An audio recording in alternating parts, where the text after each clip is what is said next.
Welcome to the Horror Friendly Podcast. It's not over till that bitch is dead. Let's delve into that a bit deeper. I'm going to be like the peacekeeper between you two tonight.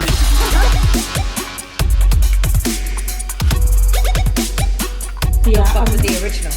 Yeah, don't fuck with the original.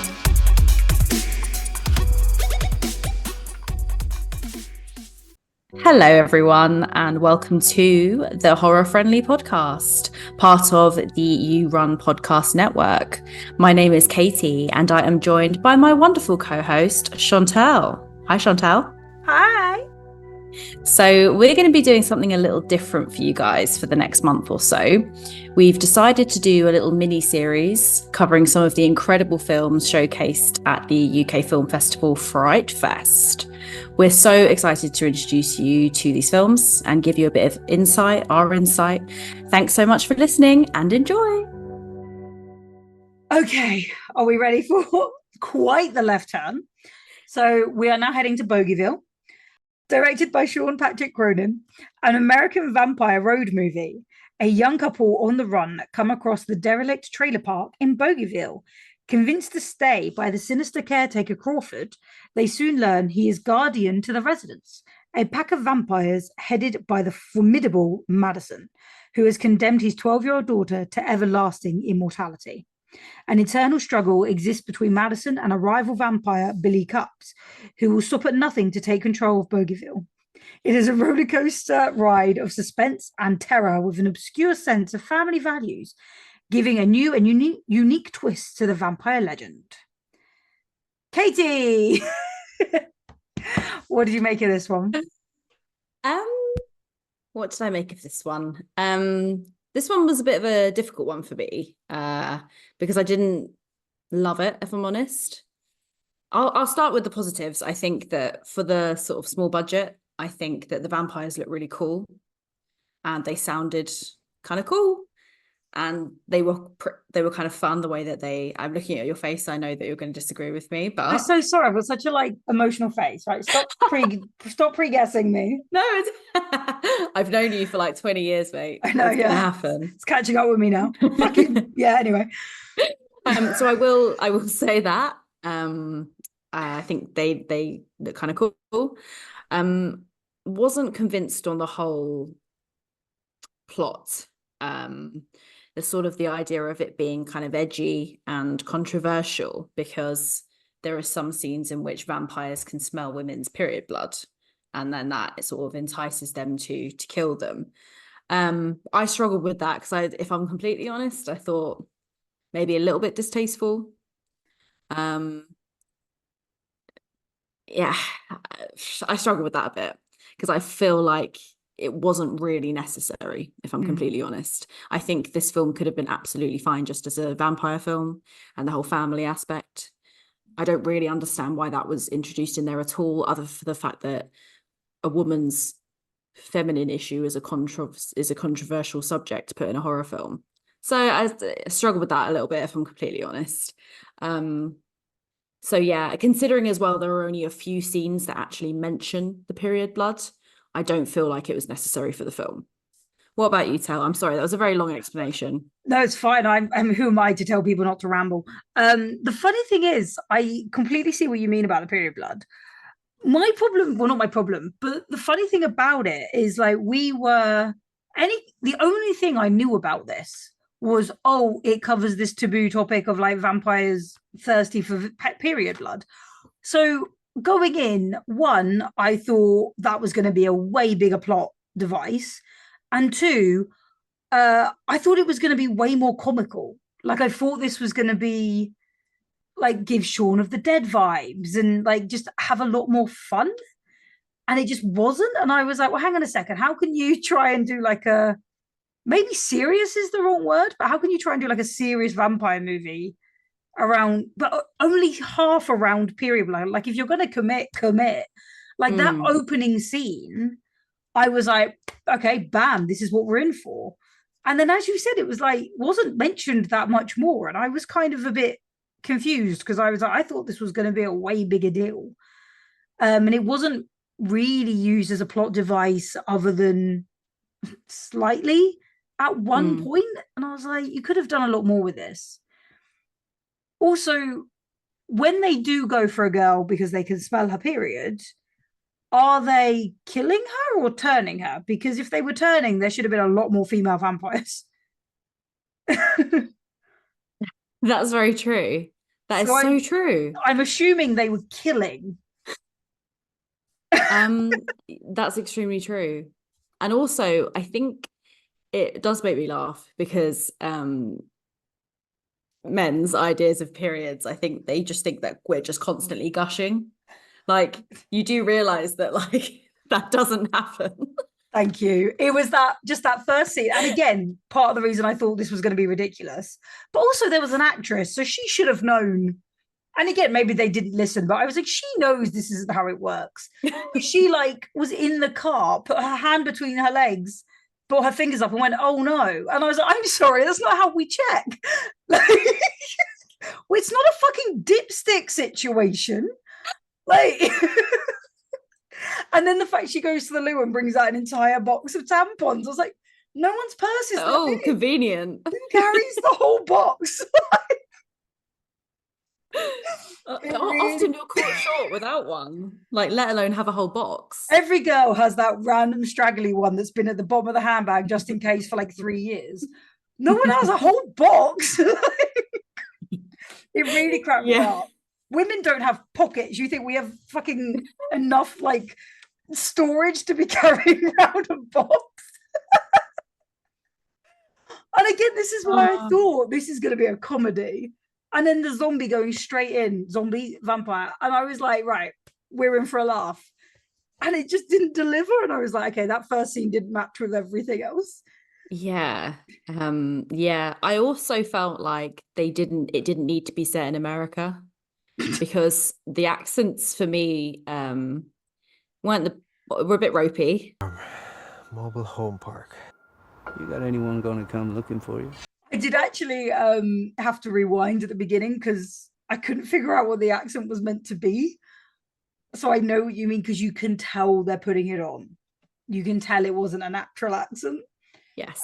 So I did kind of rewind and go, hang on, where are we? Like, yeah, very much so. Yeah. I will, because you did as well mention the look of the vampires and the sound. Tell me what you think. I wasn't a huge fan. And again, I know they were trying something different, so I'll give them credit for that. But the vampire and I've already called them zombies. At one point, I forgot it was vampires and thought it was zombies, and I couldn't figure out why they kind of looked so dead. Because again, that's not really vampire lore, and that's fine. Try something different, but then to change their voices as well, I was like, this feels like a zombie that's had to relearn to talk. And I'm gonna sound like this, and I wasn't scared. It wasn't a horror. And again, so I'm like, lean more into the comedy aspect. Now you're laughing at me. But lean more into that comedy side, because what is happening? Like, they could have just had an absolute laugh with this. And I think they dropped it. Yeah, like the whole family kind of side plot was a bit intense. And yeah, you're right. I mean, I think there are some like vampires that do change their voices, like I think in the Lost Boys that happens a little bit, but yeah, you're right, like that doesn't usually happen. That does normally happen with like more zombies, where they're just kind of like screaming or growling. Yeah, I mean, she's delivering with the sound effects tonight. It's the little, again, there's like a little it does say that there's like a 12-year-old daughter who's been turned, and again she's there like grrr. And the fact that none of them could actually close their mouth because their prosthetic teeth were so big, so they're all just walking around like, So again, you look like zombies. Like, these aren't classy vampires. It probably would be scary if they could like close their mouth and they were a bit more human. Yeah. Like that because it was giving sort of more like Land of the Dead, whereas like sometimes, but again, I'm comparing it to zombies. So it's very easy to do. Yeah. I kind of, at one point, I kept forgetting they were vampires and kind of kept, they were like some weird zombie vampire hybrid. And again, it wasn't terrible. Because again, try something new, but I didn't love it. Exactly. Yeah, no. And I do appreciate like a horror creator for trying something new, because I think that's always welcomed. But like, yeah, sometimes it just doesn't deliver for some people, and I think me and you, it wasn't our thing. But did you recognize anyone in this film? Yes, and I'm not going to be able to tell you his name, but he was in Never Have I Ever, and he was Andrew Lee Potts in Thank Never Have I you. Ever. Yeah, his name's not on my list, but yes, he was. And then all of a sudden he just turned up. I did love the hair on him, thought it looked very good. But again, even that, like his opening scene where he first comes in, again, I don't know if this is actually what it's like in American bars, but it feels like a stereotype where they're all just like immediately ready to fight. Like, don't talk to my bird, I'm buying them drinks and all this shit. I was like, what the fuck? I've been to like one American bar and it wasn't like that. Yeah, I felt like it definitely was like a British person impersonating a stereotypical American person. Yeah. What did you make of the way the vampires could be brought down? And again, I'm trying to say that with no spoilers. But every horror film with a vampire, there's always a way to bring them down. So what did you think of this solution? I felt like it was a pretty simple solution. Yeah. Yeah, it's effective. Yes. Simple and effective. What about you? I liked it because it played into the lore.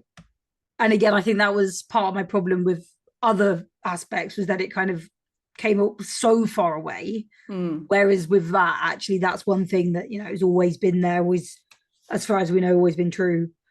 I say this like you're just going to run into a vampire on the street corner.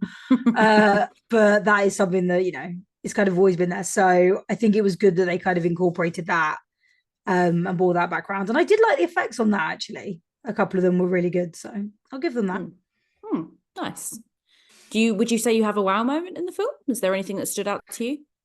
I know I've taken the piss out of it because of everything around the tampons, but the opening scene, again, I think it just kind of shocked me and made me laugh, and it set me up for a fun movie, which unfortunately it then went a different direction. But I think that just kind of, if they'd gone with that and then gone like Zombieland direction, it could have been a lot of fun. So I just think that opening was actually very captivating and like really brought you in. Okay. Cool. What about you? I felt like there was a bit of influence from other films that I picked up on from the film, which I enjoyed, because I think that's always quite a fun little nod. Like, I saw a bit of Fright Night in there, I saw a bit of Lost Boys, and how the director sort of taken little bits of other things and kind of made his own thing. Obviously, as I've said in this review, it wasn't personally for me, but I can see that he has been influenced by other sort of vampire zombie films, which I think is always important, because that's what these films are for. But yeah. So I know we normally do it the other way around, but that leads quite nicely onto who would you recommend it to? I guess anyone that's a fan of a vampire zombie movie, anyone that kind of likes... I am thinking, again, similar to The Monster Beneath Us, because this isn't like a really scary film. I think this is a good like introduction film. So I think if people are new to horror, and so just kind of want something that's a little bit easier to watch, not going to be too scary, I think this would be a good one to sort of recommend. Cool. And again, if they want to try something a bit different. Yeah, for sure. Absolutely. What would you give the Spookies out of 5? I think I'm going to give it a 1.5. Again, not really my cup of tea. I think it, as I've said and now I'm just repeating myself, but I think it should have leaned, if it was going to go taboo, lean into it, own it. Like, they could have made it like just a laugh, just had some fun with it. But I think instead they tried to like sprinkle it in among other stuff, and it just kind of got lost and wasn't really necessary. So yeah, I'm going to go with 1.5. What about yourself? I'm going to give it a 1. Yeah, much for the same reasons, really. I did feel like it was a bit unnecessary and kind of distasteful. It just wasn't really needed. Like you said, at least if you're going to do it, lean into it, just do it properly. But it just sort of felt like it was just kind of added in there as like a bit of controversy. Yeah. And that kind of made it effectively kind of worse for me. I felt like if they're going to do it, go full ham and do it. So yeah.